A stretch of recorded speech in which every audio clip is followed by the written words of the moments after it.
Logo em seguida, o Kant, né, inclusive inspirado no pensamento do Hume, o próprio Kant vai afirmar, o Kant ele era um pensador dogmático e tudo mais, tentou ser padre, um monte de coisa, mas depois que ele leu o pensamento do Hume, ele falou que o Hume o despertou do seu sonho dogmático. E o grande lance do pensamento que o Kant vai trazer aqui, né, é uma espécie de união, de tentar mostrar que não o Descartes estava completamente correto, nem o Hume estava completamente correto, né? Mas ambos, né, podem ser complementados, vamos dizer assim, né? Mas para atacar o Hume, o Kant vai trazer a seguinte ideia, né? Segundo o Hume, o conhecimento depende da experiência.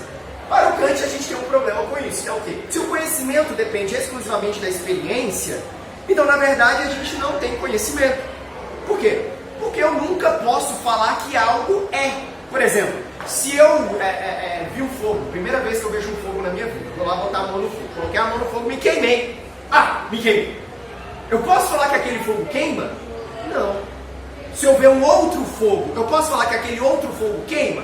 Não. Eu só posso afirmar isso quando? Quando eu coloco a mão novamente. Aí eu falo, queimei de novo. Mas eu posso falar que o fogo queima? Não. Se eu ver um outro fogo, o que é que eu tenho que fazer para provar que ele queima? Botar a mão. Ou seja, a experiência não consegue produzir conceito. Na verdade, a experiência isolada, segundo Kant, é vazia. Por quê? Porque ela depende de uma capacidade dos indivíduos de absorver aquela experiência. Imagine o que é a experiência se não tiver a memória. Se a gente não tiver a memória, a experiência não é válida. Então eu só sei que a experiência é válida quando eu boto a mão no fogo, eu queimo, eu falo, me queimei, e eu guardo aquilo na minha memória. E próxima vez que eu ver o fogo, eu guardo, eu trago aquela impressão que eu tive da minha memória e falo, eita, o fogo queima, logo não vou colocar a mão. Ou seja, produzir um conceito sobre o fogo. Por quê? Porque eu tenho memória. E o que é a memória? A memória é uma capacidade inata dos indivíduos. Se é inata, ela é a priori. Se ela é a priori, adivinha quem volta aqui com Kant? A metafísica. É por isso que o objetivo do Kant, o pensamento dele, é ressignificar o pensamento metafísico. Não mais falamos de metafísica como o Descartes falando do objeto em si, ou da coisa em si, ou do res cogitans, do res existens, ou qualquer coisa do tipo. Vamos falar da metafísica enquanto apenas uma questão epistemológica, ou seja, da maneira como os indivíduos na sua mente conseguem compreender a natureza, tá? Lembrando que ele vai utilizar um método que é basicamente unir tanto a razão quanto a experiência. Ficou faltando um acento aqui. Experiência, né? O nome de razão mais experiência, no caso, ele vai fazer, né, uma união entre o fenômeno, esse algo que está externo a mim, né, que é objeto da minha percepção, mas está externo, bem externo a mim, que é necessário, que a gente viu isso com o Hume, com o nômeno, que é a capacidade de conceituar internamente, que vem do Descartes. Então ele vai entender o fenômeno, advindo da filosofia do Hume, e o nômeno, advindo da filosofia do Descartes. A junção do fenômeno mais nômeno, o Kant vai chamar de construção. Esse processo dentro do nosso intelecto, ele acontece de uma maneira separada. Segundo Kant, aqui a gente tem, por exemplo, né? Vou tentar desenhar aqui, tá? No olho, né? Tem uma bola, tá? Então, primeiro a gente olha, né? Tem a percepção de um objeto. Esse aqui é o fenômeno. Esse objeto, ele é jogado no nosso intelecto e é colocada essa impressão dentro. Isso aqui já está na parte intelectual, no nômeno. Aqui dentro a gente tem dois juízos. A gente tem uma parte sensível, chamada de juízo sintético, e uma parte racional, vamos dizer assim, chamada de juízo analítico. A união do juízo analítico mais o juízo sintético, a gente chama de juízo sintético a priori. Juízo sintético a priori, então, é a capacidade de absorver o fenômeno externo a mim e conceituar dentro. Como disse também, chamado de construção. Absorvo externo a mim, conceituo dentro. O Kant vai trazer uma ideia muito clara em relação a isso quando ele traz uma analogia, uma metáfora, né, dos filósofos enquanto animais. Ele vai trazer a ideia de que os filósofos, durante muito tempo, foram igual às formigas, né? Por que igual às formigas? Que eles não produziam nada interno. E para falar alguma coisa, eles sempre tinham que ir na natureza e voltar. Na natureza e voltar, e não produzia nada interno. Ou então, igual às aranhas. Como são as aranhas? Elas só produzem internamente e não vão até a natureza. Como é que a aranha caça? Ela faz a teia e faz o quê? Espera a natureza aparecer. Mesma coisa com os racionalistas. Produzem internamente, mas não vão até a natureza. Os empiristas vão até a natureza e não produzem internamente. O filósofo, segundo Kant, tem que ser igual às abelhas. Por quê? Porque ele tem que ir lá externo na natureza e o quê? Produzir internamente. Vai até a natureza e produz internamente. O nome disso é construção. A capacidade que faz essa construção é o juízo sintético a priori. A partir do juízo sintético a priori, o Kant vai tentar se justificar um conceito muito claro na filosofia, que é a ideia de liberdade. Liberdade para Kant vai ser igualada à ideia de necessidade, como uma ação necessária. Para o Kant, a liberdade é aquilo que você faz a partir do seu autocontrole. Então seria uma espécie de melhor ação possível, visando uma espécie de moral, né? Só que para entendermos o que é liberdade, o que é necessidade, a partir dessa ideia que eu trouxe anteriormente, a gente precisa então analisar como que isso funciona na nossa mente, no nosso intelecto. Como que os indivíduos, afinal de contas, para o Kant, é livre ou não é livre? Se são livres, como que eles são livres, tá? Eu dei um pulo aqui, mas só para vocês entenderem que tem esses dois eixos da filosofia kantiana. Então Kant vai, na segunda parte, vai analisar, vai fazer um estudo das ações livres. No estudo das ações livres, para o Kant, as ações livres, elas podem vir de dois fundamentos básicos, né? Tudo vem da vontade, mas uma pode ser a vontade boa ou a vontade má. A vontade boa é uma vontade advinda do nosso autocontrole, né? Que tem como princípio, né, uma espécie de racionalidade. E a vontade má, ela é guiada pelas nossas paixões e desejos. Então, as ações livres são exclusivamente aquelas que são guiadas pela vontade boa, ou seja, pelo autocontrole, pela necessidade. Porque só quando você age de uma maneira que é necessária, você é de fato livre, né? Então, para termos ações livres, a gente precisa de vontade boa. E para ter vontade boa? Para ter vontade boa, a gente precisa, segundo Kant, de uma lei racional. Por quê? Porque, segundo Kant também, a razão é o único fator que junta todos os indivíduos em sua universalidade. A religião não consegue fazer isso porque cada um tem a sua. Os costumes não conseguem fazer isso porque cada um tem o seu. A cultura não consegue fazer isso porque cada um tem a sua. A moral não faz isso porque cada um tem o seu. Mas a razão consegue, porque todos os indivíduos são racionais. Se todos os indivíduos são racionais, eles conseguem agir de acordo com uma lei racional. Qual é essa lei racional? Ele vai chamar de imperativo categórico. O primeiro imperativo categórico do Kant é: haja de tal modo que a máxima de suas ações torne, através de sua vontade, o quê? Uma lei universal. Haja porque você é racional e sabe o que é o certo e o que é o errado. Certo? Por isso, então, entendemos que a ação livre é uma ação racional. É isso que o Kant fala na obra que está no Pais.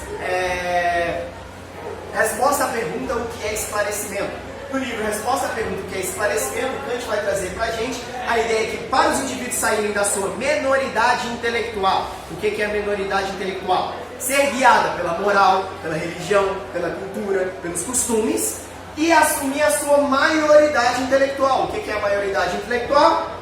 A ação guiada pela razão. Então, eu só assumo a minha maioridade intelectual, sou um indivíduo esclarecido, aufklärung, é o termo que ele utiliza nesse livro, iluminismo, né? A resposta à pergunta que é iluminismo também, me transforma em uma pessoa iluminada, vamos dizer assim, quando eu utilizo a minha razão, exclusivamente a minha razão. Tudo bem?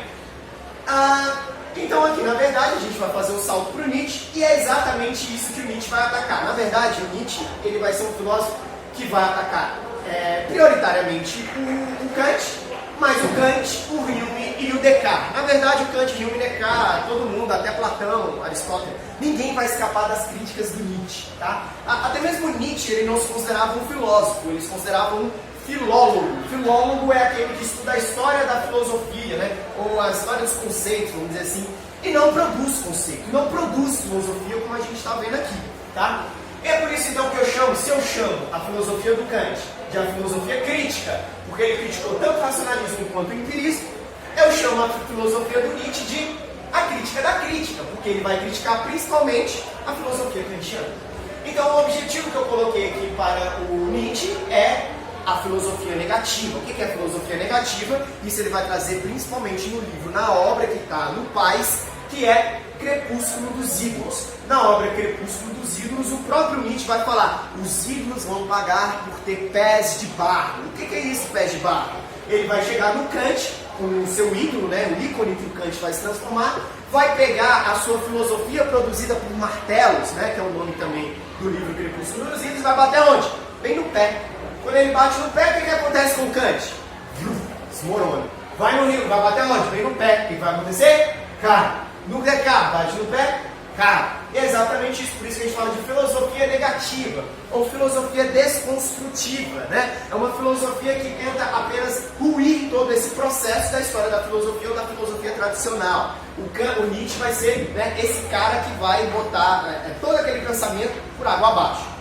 Aí você fala, mas e o Nietzsche vai produzir o quê, né? No próprio livro Crepúsculo dos Ídolos, o Nietzsche está falando: colocar alguma coisa no lugar é a última coisa que eu pretendo fazer. Então a gente entende exatamente essa ideia negativa do pensamento dele. E qual é o método que ele vai utilizar para produzir essa filosofia negativa? Aqui está o grande lance, a grande reviravolta do pensamento, a grande separação entre filosofia moderna e filosofia contemporânea. Está exatamente aqui no niilismo do Nietzsche. Por quê? O niilismo do Nietzsche, nihil, significa nada, nada. E o Nietzsche produz esse conceito, né, pautado principalmente na ideia do nascimento da filosofia advinda dos pré-socráticos, desde o Parmênides. O que o Parmênides afirma? Que o ser é, e o não ser não é. Bem, o não ser não é, mas eu sei que o ser é. Então, ou seja, algo existe. Algo existe.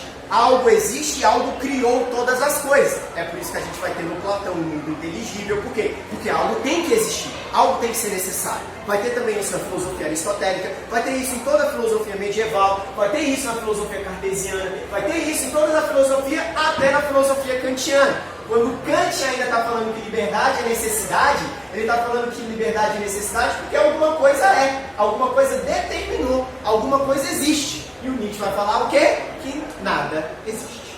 O ser não é, ou o nada é. O fundamento do pensamento, o método que ele vai utilizar então é o seu niilismo. A base dele vai ser colocar, substituir, tirar o ser da questão da filosofia e colocar agora o nada. Depois disso, toda a filosofia contemporânea vai ser utilizado isso. A gente vai ver, por exemplo, a fenomenologia do Heidegger, a gente vai ver, por exemplo, o existencialismo do Sartre, a gente vai ver a Merleau-Ponty, os franceses, enfim, todo mundo vai ter como princípio o nada, né? Por isso que o Nietzsche é o grande divisor de águas aqui, né?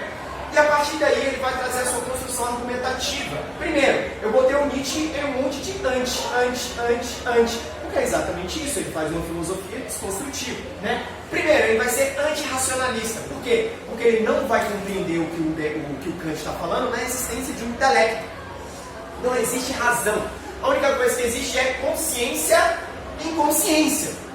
Lembra que o Kant está falando? Olha, para você agir, a melhor ação possível é a ação racional, a ação que você guia, que tem pelo seu autocontrole. Pois é, o que o Nietzsche está falando para a gente é: como que eu vou agir pelo autocontrole se a metade das minhas, a grande maioria das minhas ações eu não consigo controlar?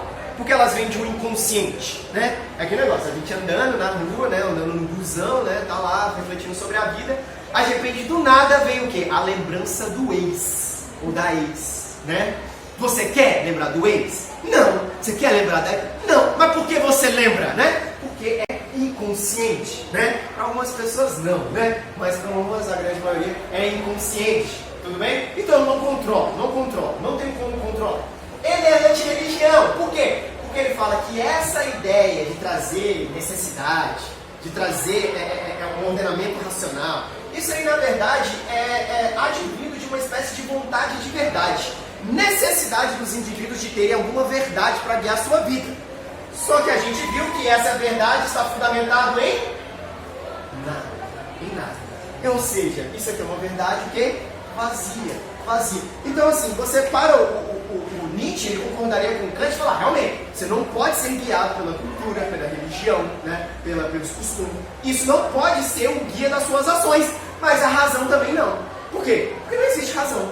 Quem determinou que existe razão? Ninguém. Então não existe razão, não existe nada. Então o que determina a ação dos indivíduos? Não é a vontade de verdade, mas é o que? A sua vontade de potência, de querer cada vez mais, de querer cada vez mais. Porque quando a gente quer uma coisa, a gente tem vontade, a gente conquista. Quando a gente conquista, a gente não para, a gente quer mais, e mais, e mais. E é isso que faz os indivíduos agirem, não a verdade, mas a sua própria o quê? Potência, potencialidade. Antimoral, por quê? Porque a vontade de verdade para o Nietzsche vai trazer uma moral do escravo. Como assim? Se eu guio a minha vida pautada pela igreja, pelos costumes, pela cultura ou pela razão, eu estou colocando para a minha moral algo que não é exclusivamente meu. Porque eu sei que aquilo que é meu é o quê? O nada. O nada. Então se eu coloco alguma coisa para ordenar as minhas ações, eu estou colocando na verdade uma imposição. Ou seja, eu sou um escravo. Eu ajo de uma maneira, né, que não é livre, que não é plena. Né? Em compensação temos a moral do Senhor. E qual é a moral do Senhor? É aquela guiada pela vontade de potência, que você é dono de si, porque você sabe o que você quer, você sabe o que você necessita, e você tem desejo, você tem vontade, e é isso que você faz. Então você age de acordo com a sua vontade, a sua potência. Ele é antimetafísico, exatamente porque se a gente não tem vontade de verdade, não temos uma moral de escravo, substituímos qualquer coisa, não temos o ser, colocamos o nada, então para a gente acabar de fato com a metafísica, a gente precisa acabar com o fundamento que dá justificativa para ela. Qual que é o fundamento? A existência de Deus. É por isso então que para Nietzsche, Deus está morto. E quem matou foram vocês. Por quê? Porque vocês já entraram nesse processo contemporâneo, niilista, de querer colocar todas essas concepções antigas da tradição filosófica em outro patamar. Né? Deus agora já morreu, né? É outra coisa. E é nesse sentido, então, que eu termino, né, falando dessas aulas, trazendo o Übermensch, ou Além do Homem. Super-homem é uma péssima tradução. Além do Homem é uma das melhores traduções que a gente pode fazer desse termo em alemão. Que é, se a gente tem ação racional no Kant, o Übermensch é aquele indivíduo, né, aquele ser humano que age, né, pelo quê? Pela sua vontade, pelos seus desejos. Então, de maneira contraditória, aquilo que o Kant falava, temos que agir de acordo com a nossa razão. E o que o Nietzsche está falando, temos que agir de acordo com as nossas vontades. É a única coisa que nós temos, porque no fundo o nosso fundamento, a nossa base, né, é o quê? O nada. A única coisa então é o quê? Haja porque é isso. Você haja, viva o mundo pelo mundo da vida, pelo eterno retorno, né, trazendo de volta para essa filosofia materialista, né, não transcendental. Né? E é isso aqui que é a principal ideia do Nietzsche. Calma aí. Antes de encerrar, só fazendo um breve parâmetro das obras que vão cair. Falei então, meditações metafísicas, discurso do método, cai. Resposta à pergunta o que é esclarecimento, cai. Crepúsculo dos ídolos, cai. E tem um filme também, Meu Amigo Nietzsche, do Faustão, alguma coisa, né? Que cai também, mas que não trabalha muito esses conceitos, mas pode ser alguma coisa interessante nesse sentido. E tem uma obra que não está ali dentro do rol da filosofia, vamos dizer assim, mas é uma obra filosófica, e debate com essa galera aqui, que é o livro Desobediência Civil, do David Henry Thoreau. A desobediência civil, lembrando que o Thoreau, ele é um pensador que podemos encaixar ele numa espécie de anarquismo e liberalismo, né? Ele fica flertando com os dois, né? O que é o Thoreau? Né? O Thoreau, ele é um cara que ele vai escrever um livro chamado Desobediência Civil. Nesse livro ele vai contar algumas histórias da vida dele e tudo mais, principalmente a história de quando ele foi preso porque ele não quis pagar os impostos. Né? Por que ele não quis pagar os impostos? Porque os Estados Unidos estavam em guerra e ele não concordava com a guerra, e ele queria então mostrar um jeito de ir em desencontro às decisões do Estado. E a única maneira que ele viu, obviamente ele percebeu que estava sendo obrigado, né, era proibido, né, a participar a partir dos impostos. Então o Estado pegava os impostos dele, pegava o dinheiro dele e colocava na guerra, né, e como ele não apoiava a guerra, ele decidiu então parar de pagar os impostos. Parando de pagar os impostos, lá nos Estados Unidos, ele é preso. Aqui no Brasil você só é preso se você não pagar a PA, então cuidado, né? PA, para quem não sabe, é pensão alimentícia, tá? Isso é mais pra frente que vocês vão saber o que é isso. Vamos saber. Então assim, ele vai falar o quê? vai ser preso por não pagar os impostos. Não pagou os impostos, foi preso. Só que aí ele vai exatamente fazer uma construção argumentativa mostrando, e peraí, e se eu não concordar com as decisões do Estado? O que eu posso fazer? E aqui entra exatamente em contraponto à filosofia kantiana. Até mesmo Kant, no livro A Crítica da Razão Pura, ele vai trazer uma parte, um capítulo específico, falando sobre o bom cidadão. Quem era o bom cidadão? O bom cidadão é aquele cidadão cumpridor das leis do Estado. Só que se o Estado for um Estado corrupto, ou se o Estado for um Estado que eu não concorde, ou no caso, como também já aconteceu, se for um Estado nazista, o que eu posso fazer? Eu tenho que ir de acordo com o Estado? Segundo o Torrum, não. Eu tenho que ter o direito de desobedecer essas ordens, porque eu sou indivíduo, eu posso concordar ou não. Então eu tenho, para a maneira de eu não ser coibido, é o quê? Fazendo exatamente que o Estado me note. Ele só me nota como? Quando eu mexo em questões tributárias, né?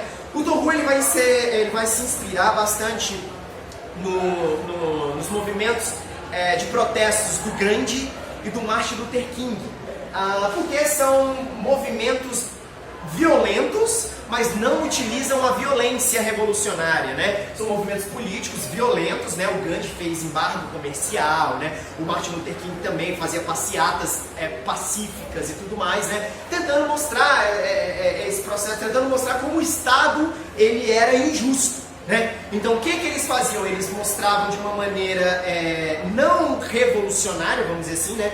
Não violenta, advindas desse processo da Revolução Francesa, mas advindo de um processo de desobediência do Estado. Então ele entra em contraponto ao pensamento kantiano, que entra exatamente uma espécie de obediência racional ao Estado. Tudo bem? Então pode cair alguma coisa na provinha fazendo essa relação do Torrum com Kant, com Nietzsche. Mas é só entender mais ou menos essa relação que está tudo suave. É isso aí, espero ter ajudado. Até a próxima.